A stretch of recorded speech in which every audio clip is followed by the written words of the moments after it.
Shri Dakshinamurthy scientific గృహవాస్తు ఛానల్కు స్వాగతం. నేను మీ శ్రీనివాస్. ఓం గం గణపతియే నమః. ఓం శ్రీ మాత్రే నమః. ఓం శ్రీ వారాహీదేవ్యే నమః. ఓం శ్రీ దక్షిణామూర్తియే నమః.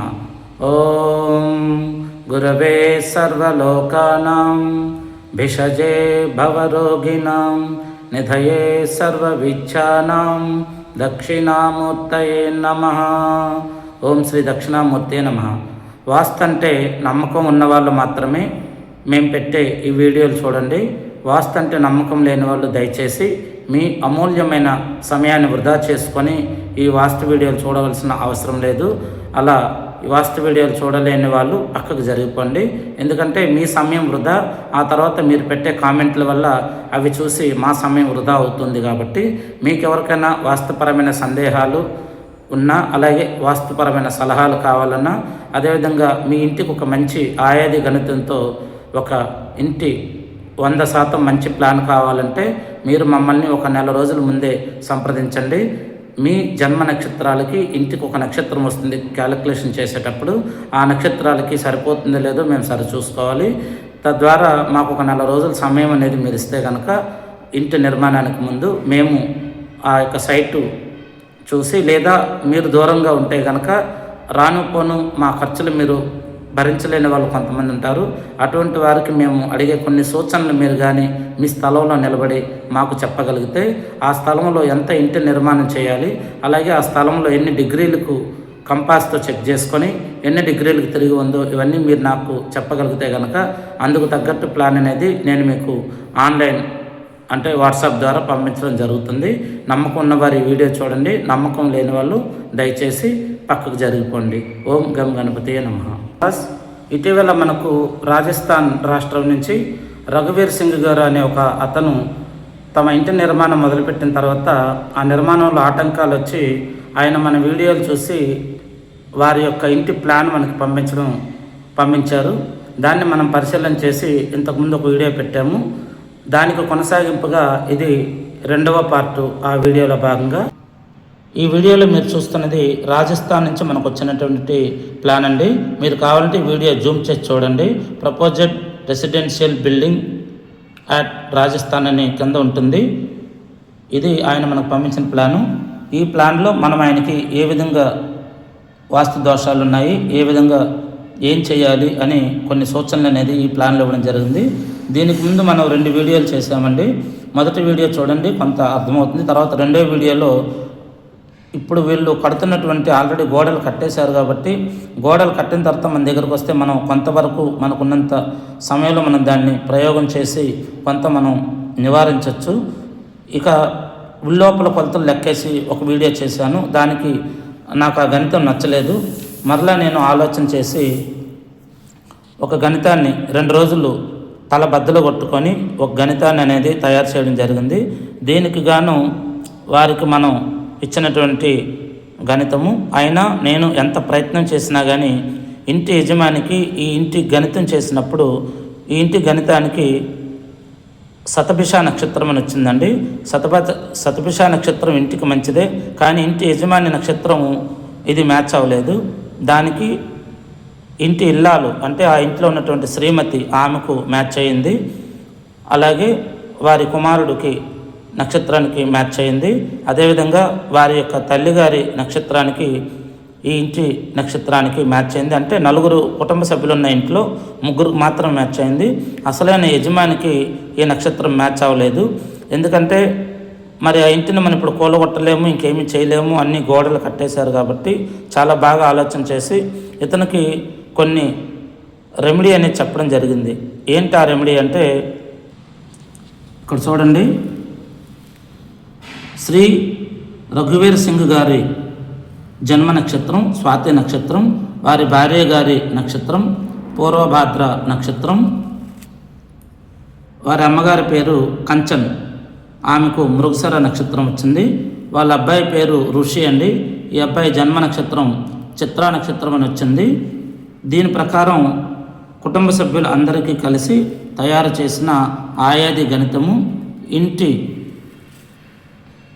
యజమాని నక్షత్రం సరిగా కలవలేదు, అయితే ఇబ్బంది ఏమీ లేదు, మరి ఏం చేయాలంటే ఏదైతే ఇంటి యజమాని రఘువీర్ సింగ్ గారు ఉన్నారో ఆయన తన జన్మ నక్షత్రమైనటువంటి స్వాతి నక్షత్రానికి అంటే నక్షత్ర శాంతి పూజ అనేది చేయించుకోవాలి. అదేవిధంగా రుద్రాభిషేకం అంటే శివయ్యకు పూజ చేసి రుద్రాభిషేకం చేసుకోవాలి. ఇంటి కొలతలు గోడలకు మధ్య కొలతలుగా మనం దీన్ని ఒక గణితం అనేది ఇవ్వగలిగాము. ఎందుకంటే లోపల కొలతలతో సరైన గణితం రాలేదు కాబట్టి మనకి శాస్త్రంలో ఇంటి గోడ మధ్య కొలతలు కూడా తీసుకోవచ్చు అని చెప్పి ఉంది కాబట్టి అప్పుడు మనం మధ్య కొలత సూత్రాలు అంటే బ్రహ్మసూత్రం దెబ్బతిన్నది. బ్రహ్మసూత్రం అంటే తూర్పు దిక్కు నుంచి పడమటి దిక్కుకు వెళ్ళేటువంటి ఒక సూత్రం ఉంటుంది మన ఇంటి నిర్మాణంలో. ఆ పడమటి దిక్కులో ఉన్నటువంటి వర్ణ అనే ప్రదేశంలో ఈ యొక్క బ్రహ్మసూత్రం దెబ్బతిన్నది. మెట్లు అనేవి కరెక్ట్గా బ్రహ్మసూత్రం నుంచి తూర్పు నుంచి పడమటకు వెళ్ళే దారిలో మెట్లు వచ్చాయి కాబట్టి ఈ ఇంటికి వాస్తు దోషంగా పరిగణించబడవలసి వస్తుంది. కాబట్టి ఈ ఇంట్లో ఉన్నటువంటి వాస్తు దోషాలు ఉన్నాయని బాధపడకుండా అలాగే మరి శల్య దోషాలు కూడా ఉండే అవకాశం ఉంటుంది. ఎందుకంటే ఈ ఇంటి సంబంధించి వీళ్ళు వీడియో నాకు పంపించినప్పుడు వీళ్ళ బాబాయిలు కూడా అదే కాంపౌండ్లో ఒక ఇద్దరు బాబాయిలు ఇంటి నిర్మాణం చేసుకొని ఉన్నారు. నా చూపు అంతా కూడా వీళ్ళు వీడియో చూపించినప్పుడు వీళ్ళ బాబాయ్ గారి ఇంటి మీద నా చూపు పడింది. ఏమంటే ఆ ఇంట్లో ఉన్న వాళ్ళు చాలా ఇబ్బందులు పడుతూ ఉన్నారు కదా, వాళ్ళకి ఎవరికి ఇంట్లో మనశ్శాంతి లేదు కదా, అలాగే ఆరోగ్య సమస్యలతో వాళ్ళు పోరాడుతున్నారు కదా అని అడిగాను. నిజమేనండి, వీడియోలో ఆ ఇల్లు చూసి ఏ విధంగా చెప్పగలిగారని అడిగారు. అందుకు దానికి కొన్ని కారణాలు ఉంటాయండి. ఆ విధంగా అంటే అది కరెక్టే మీరు చెప్పింది. మా బాబాయ్ గారు చాలా ఇబ్బందుల్లో ఉన్నారు, ఆరోగ్యం కూడా వాళ్ళకి సరిగా ఉండటం లేదు, ఆ ఇంట్లో ఎవరు మనశ్శాంతిగా లేరని కూడా ఇతను మనకు చెప్పడం జరిగింది. ఇదేమీ అబద్ధం కాదండి. సరే, ఇప్పుడు మనం రఘువీర్ సింగ్ గారికి ఏ విధంగా మనకున్నంతలో మనం న్యాయం చేయవచ్చు, ఈ ఇంట్లో ఉన్నటువంటి వాస్తు దోషాలు మరియు శల్య దోషాలు తొలగిపోవడానికి మచ్చ యంత్రము మనము ఇతనికి చేత్తో తయారు చేసిన వారు ఎక్కడైనా దొరికితే మచ్చ యంత్రం తయారు చేయించుకుంటే అందులో బలమైనటువంటి శక్తివంతమైన బీజాక్షరాలు ఉంటాయి. ఆ యంత్రానికి కొన్ని నియమాలు ఉంటాయి, ఏ విధంగా ఆ యంత్రం భూమిలో స్థాపించవచ్చు అని వీరికి మచ్చ యంత్రం అనేది ఒకటి సిఫార్సు చేయడం జరిగింది. ఈ మచ్చ యంత్రం యొక్క కథంతో కూడా నీకు నేను తర్వాత వీడియోలో చెప్తాను. ఎవరికైనా ఇంట్లో వాస్తు దోషాలు ఉన్నాయి, లేదా భూమిలో శల్య దోషాలు ఉన్నాయి, లేదా ఇంటికి వెళ్ళిన తర్వాత సరిగా జరగట్లేదు, కొందరు సిద్ధాంతులు వచ్చి ఈ గోడలు పడగొట్టండి ఆ గోడలు పడగొట్టండి అని చెబుతూ మిమ్మల్ని బాధకు మానసిక ఒత్తిడికి గురి చేస్తూ ఉంటారు. అలాంటప్పుడు మనం మత్స్యంత్రాన్ని మనం స్థాపిస్తే కనుక మత్స్యంత్రం స్థాపించాలంటే కొన్ని నియమాలు ఉంటాయి. అది నేను మీకు ఈ తదుపరి వీడియోలో చెప్పడం జరుగుతుంది. ఇకపోతే మనం ఈ రఘువీర్ సింగ్ గారికి చెప్పింది ఏంటంటే గోడ మధ్య కొలతలు తీసుకున్నామండి. మధ్య కొలతలు 41 అడుగులు ప్లస్ 4 మిల్లీమీటర్ల మందం తీసుకోమన్నాం కాబట్టి ఇంకా 4 mm అంటే 4 మిల్లీమీటర్ల మందాన్ని లోపల బయట ప్లాస్టింగ్ అనేది ఎక్కించమని చెప్పాము. దీనివల్ల ఏమవుతుందంటే గోడ మధ్య కొలతలు వచ్చేసరికి 41 అడుగుల ఒక దారము అంటే దగ్గర 4 మిల్లీమీటర్లు వస్తుందండి. 4 మిల్లీమీటర్లు మనం ఇక్కడ యాడ్ చేయడం వల్ల ఇక చూడండి, పొడవు 41 అడుగుల ఒక దారము అంటే 4 మిల్లీమీటర్లు. అంటే మిల్లీమీటర్లు ఏంటంటే మేము మనకున్నటువంటి మనుష్య ప్రమాణంలో మనకున్న 5 వేళ్ళల్లో మధ్య వేలుని తీసుకుంటాము. ఆ మధ్య వేలుకు సంబంధించి మాన అంగుళం అంటే మధ్య అంగుళం తీసుకుంటాము. 3 అంగుళాలు ఉంటుంది కదా, అందులో మధ్య అంగుళం తీసుకుంటాము. ఆ అంగుళాన్ని కొన్ని సందర్భాల్లో అవసరాన్ని బట్టి 8 భాగాలు విభజిస్తాము, అదేవిధంగా 16 భాగాలు విభజిస్తాము, ఇంకా 32 భాగాలుగా కూడా విభజిస్తాము. ఇంకా విగ్రహాలు తయారు చేసేటువంటి వారు అలాగే ఆలయాలకు సంబంధించి వాస్తులో 64 భాగాలుగా కూడాను ఈ యొక్క మధ్య అంగుళాన్ని ఉపయోగిస్తారండి. అయితే ఈ ఇంటికి సంబంధించి 8 భాగాలు చేసాము ఒక అంగుళాన్ని. తద్వారా 4 మిల్లీమీటర్ల మందం ప్లాస్టింగు లోన బయట యాడ్ చేయడం ద్వారా దీనికి గోడ మధ్య కొలతలు 41 అడుగుల 4 మిల్లీమీటర్లు వస్తుంది. అప్పుడు మంచి ఆయేది గణితం అనేది రావడం జరిగింది. పొడవు 41 అడుగుల 4 మిల్లీమీటర్లు మందం ఉండాలి మధ్య గోడ కొలతలు. అలాగే వెడల్పు 31 అడుగుల 4 మిల్లీమీటర్లు అంటే ఒక దారం మందము ఇక్కడ మనం సరిగా చూసుకొని మేస్త్రికి చెప్పడం జరిగింది. ఈ విధంగా మధ్యన వచ్చేటట్టు లోపల బయట కొంచెం ప్లాస్టింగు ఎక్కించండి. అలానే ఒకేసారి 1 ఇంచు మందం లేదా 30 ఇంచు మందం ప్లాస్టింగ్ చేయకూడదు. గోడల్లో త్వరగా ఎయిర్ క్రాక్స్ అనేవి 1 సంవత్సరంలో వచ్చేస్తూ ఉంటాయి. దానివల్ల గోడలు బలహీనపడతాయి. ముందుగా ఒక అరంగుళం లోపు అంటే పావంగుళం పైన అరంగుళం లోపు ప్లాస్టింగ్ చేసుకొని రెండో ప్లాస్టింగ్ని మీరు మరలా చేసుకుంటే కనుక మీకు గోడల్లో మంచి బలం ఉంటుంది. ఎయిర్ క్రాక్స్ అనేవి రావు. సరిగ్గా మంచి క్యూరింగ్ అనేది చేసుకుంటే మీ ఇల్లు పదిలంగా ఉంటుంది. ఇకపోతే వీరికి మనం ఇచ్చినటువంటి 41 అడుగుల 4 మిల్లీమీటర్లు గోడ మధ్య కొలతలు పొడవు, అలాగే వెడల్పు 31 అడుగుల 4 మిల్లీమీటర్ల మందంతో గోడ మధ్య కొలతలు వెడల్పు మొత్తం కలిపితే అంటే మొత్తం ఇంటి నిర్మాణం 1271.72 చదరపు అడుగులలో అంటే 141.30 గజాలలో నిర్మాణం జరుగుతున్నది. దీనికి మనం ఆయాది గణితం చేసినప్పుడు వచ్చినటువంటి వివరాలు. 1 గజాయము, ఎందుకంటే ఈ నా తూర్పు మరియు ఉత్తరము ఇంతకుముందు వీడియోలు చెప్పాను కదా, ఈయనకి ఉత్తరం కలిసి వస్తుంది. ఉత్తరం కలిసి రావటం వల్ల గజాయం వచ్చింది. ప్లస్ దిక్పతి ఈ ఉత్తరానికి అధిపతి కుబేరుడు కనుక ఇది శుభంగా ఇంటికి పరిగణించబడుతుంది. తర్వాత 2 నక్షత్రం శతభిష నక్షత్రం వచ్చింది. మనం దీన్ని క్యాలిక్యులేషన్ చేసినప్పుడు ఇది ఇంటి నక్షత్రంకి శుభంగానే ఉంటుంది. ఇది బహుళ పక్షంలో 24వ నక్షత్రం కాబట్టి మంచిదే. కానీ కుటుంబ యజమానికి ఇది కలవలేదు కాబట్టి, కుటుంబ యజమాని నక్షత్రం స్వాతి నక్షత్రం కాబట్టి ఆయనకి కలవకపోవడం వల్ల ఆయనకి నక్షత్ర శాంతి పూజ చేసుకోమని చెప్పడము, అలాగే రుద్రాభిషేకం చేయించుకోమని చెప్పడము, అలాగే ఇంట్లో మచ్చ యంత్రం ఒకటి స్థాపించమని చెప్పడం జరిగింది. తర్వాత తిథుల్లో చూస్తే పంచమి తిథి వచ్చిందండి. ఇది కూడా ఇంటికి మంచిదే, శుభము, బహుళ పంచమి. అలాగే అంటే మనం తిథులు 30తో భాగించినప్పుడు బహుళ పంచమి వచ్చింది కాబట్టి ఈ బహుళ పంచమి మంచిది. అలాగే వారంలో మనం చూసేసరికి గురువారం వచ్చిందండి. ఇది కూడా శుభమే ఈ యొక్క ఆయుధ గణితంలో. అలాగే ఇక్కడ గణితంలో ధనం 2 వచ్చింది, శుభమే. ఎందుకంటే రుణం 0 కాబట్టి ఇది కూడా శుభమే. అంటే ఇంత ధనం ఉంటుంది ఇల్లు కట్టుకోవడానికి, కానీ ఇతను ఎటువంటి అప్పు చేయవలసిన అవసరం లేదు అని అర్థము.